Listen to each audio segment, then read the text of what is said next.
নির্দেশনার মাধ্যম করেছিলাম, এ তাগিদ সহকারে যে আমাকে ছাড়া আর কাউকে নিজের অভিভাবক করো না। তোমরা তাদের আওলাদ যাদেরকে আমি নূহের সাথে নৌকায় উঠিয়েছিলাম, এবং নূহ একজন কৃতজ্ঞ বান্দা ছিল।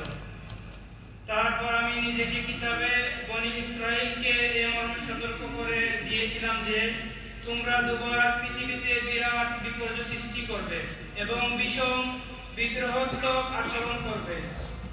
শেষ পর্যন্ত যখন এদের মধ্যে থেকে প্রথম বিদ্রোহের সময়টি এলো, তখন হে বনী ইসরাইল, আমি তোমাদেরকে মোকাবিলায় নিজের এমন একদল বান্দার আবির্ভাব ঘটালাম যারা ছিল অত্যন্ত শক্তিশালী, এবং তারা তোমাদের দেশে প্রবেশ করে সব দিকে ছড়িয়ে পড়ে। এটি একটি প্রতিশ্রুতি ছিল যা পূর্বে হয়েছিল অবধারিত। এরপর আমি তোমাদেরকে তাদের ওপর বিজয় লাভের সুযোগ করে দিয়েছি এবং তোমাদেরকে সাহায্য করেছি। অর্থ ও সন্তানের সাহায্যে আর তোমাদের সংখ্যা আগের চেয়ে বাড়িয়ে দিয়েছি। দেখো, তোমরা ভালো কাজ করে থাকলে তা তোমাদের নিজেদের জন্যই ভালো ছিল, আর খারাপ কাজ করে থাকলে তোমাদের নিজেদের জন্যই তা খারাপ প্রমাণিত হবে। তারপর যখন পরবর্তী প্রতিশ্রুতির সময় এসেছে, যখন আমি অন্য শত্রুদেরকে তোমাদের উপর চাপিয়ে দিয়েছি, যাতে তারা তোমাদের চেহারা বিকৃতি করে দেয় এবং বাইতুল মাকদিসের মসজিদে এমনভাবে ঢুকে পড়ে যেমন প্রথমবারের শত্রুরা ঢুকে পড়েছিল, আর যে জিনিসের ওপর তাদের হাত পড়ে তা ধ্বংস করে রেখে দেয়।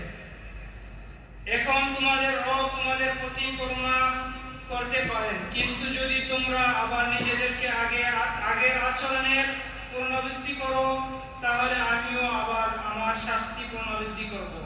আর নিয়ামত অস্বীকারীদের জন্য আমি জাহান্নামকে কয়েদখানা বানিয়ে রেখেছি। আসলে এই কোরআন এমন পথ দেখায় যা একেবারেই সোজা। যারা একে নিয়ে ভালো কাজ করতে থাকে তাদেরকে সে সুখবর দেয় এমর্মে যে তাদের জন্য বিরাট প্রতিদান রয়েছে। আর যারা আখিরাত মানে না তাদেরকে এ সংবাদ দেয় যে তাদের জন্য আমি যন্ত্রণাদায়ক শাস্তি ব্যবস্থা করে রেখেছি। মানুষ অকল্যাণ কামনা করে যেভাবে কল্যাণ কামনা করা উচিত। মানুষ বড়ই দ্রুতগামী। দেখো, আমি রাত ও দিনকে দুটি নিদর্শন বানিয়েছি। রাতের নিদর্শনকে বানিয়েছিলাম আলোহীন এবং দিনের নিদর্শনকে করেছি আলোকসজ্জ্বল, যাতে তোমরা তোমাদের রবের অনুগ্রহ তালাশ করতে পারো এবং মাস ও বছর হিসাব জানতে সক্ষম হও। এভাবে আমি প্রত্যেকটি জিনিসকে আলাদাভাবে পৃথক করে রেখেছি। প্রত্যেক মানুষের ভালো মন্দ কাজের নির্দেশন আমি তার গলায় ঝুলিয়ে রেখেছি এবং কিয়ামতের দিন তার জন্য বের করে একটি লিখন, যাকে সে খোলা কিতাবের আকাশে পাবে। সাদাকাল্লাহুল আযীম।